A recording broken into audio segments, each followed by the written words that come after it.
Hello guys, my name is Diego Castro, and today I'm not here to fight or go against any other type of abortion besides those who are not responsible for their actions.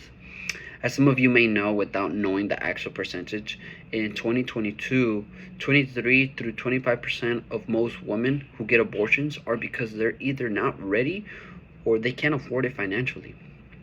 With that being said, my mother, she didn't abort, but she had miscarriage. And when that happened, she was 2 weeks and she still feels the pain. I also have my wife pregnant, and when we found out she was pregnant, she was only 3 weeks. You automatically gain love for the baby in the womb, like right off the bat, because you know there's a baby in there. I can't even imagine us like taking the decision of aborting the baby just because we're not ready. I would personally consider ourselves murderers. So with that being said, we cannot be pro-choice just because our sexual desires don't match our level of immaturity. So pregnant women with along the husband or the partner, whether single or alone, have many different resources that they need to take advantage of. We need to decrease the percentage of abortions to literally zero or like -1, like under zero, like no more. So we've all heard about abortion, but have you ever known the actual percentage of abortions, such as the CDC or anyone that keeps like records?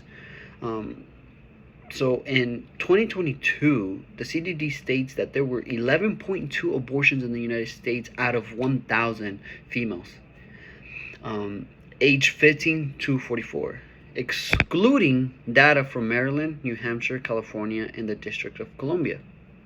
Some of us might think 11.2 abortions out of 1,000 females is a little, but I would argue that even one is a lot. In 2019, the number was 11.4. Therefore, we have a 0.2 change for the better, but it's possible to get to, with it going 0.2% down, it's still possible to get lower and lower throughout the years. These abortions have been conducted in a surgical and medical abortion manner. Out of all the women who get abortions, the New York Times provide us with the stats of where mothers stand while aborting.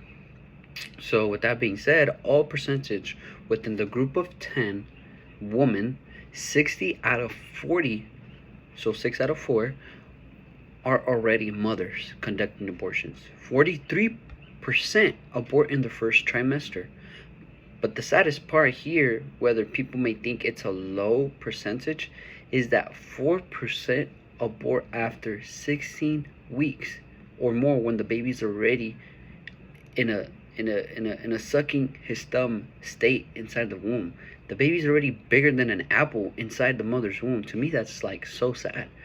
29% abort within the ages of 25 to 29 years old. So by that point of age, most might not have the dream job like the six-figure paycheck, but the majority of women who abort is because they're unready, you know.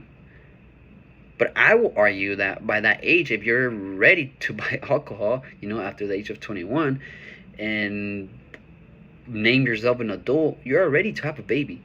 And if you're not, then both the female and the male need to be mature in their actions. So why do I say that? Because 41% of females who abort also have some college, and 23% have graduated college. So if you add 41 plus 23, I'm not a mathematic genius, but that's 64% out of women who are aborting. So you know what I mean? The saddest part is when the couple or the female alone decides to abort. They mainly involve pills. So the Food and Drug Admin first approved abortion pills in 2000. In 2018, 40% of abortions were conducted by involving pills. In 2019, it went up to 44%. And in 2020, 53% of pregnant women were conducting abortion with pills. These pills are safe to use and must be consumed within the first 10 weeks of pregnancy. But we came to a point where aborting is a matter of just a pill and water and you're good. So if the stats in 2020 is 53%, I could just imagine what it's going to be within the next 10 years. So you may ask, well, what options do pregnant women have if they're in a tight position and don't want to abort? Well, there's over 2,500 pregnancy resources centers that will help pregnant women through the pregnancy. This resources centers will not judge you and sometimes give you free pregnancy tests, ultrasounds, STI testing, and treatment. This plans also provide counseling and help you decide and make a better decision about having the child. They can even talk with you about putting the kid to adoption after birth if that's really not what you want, like have a kid, They will help you get into a financial management plan as well. You can go to azdhs.gov and apply for WIC as well. If your excuse is because you're not ready to have a baby, but in other words, you weren't responsible for your sexual actions, WIC will help you with your free nutrition foods. You'll be under a money saving system from the moment you find out you're pregnant and continue after having money and continue after having the baby. Some of these things you can buy, as I mentioned, are fresh fruits, vegetables, meat, baby food, and many more with the WIC money saving system.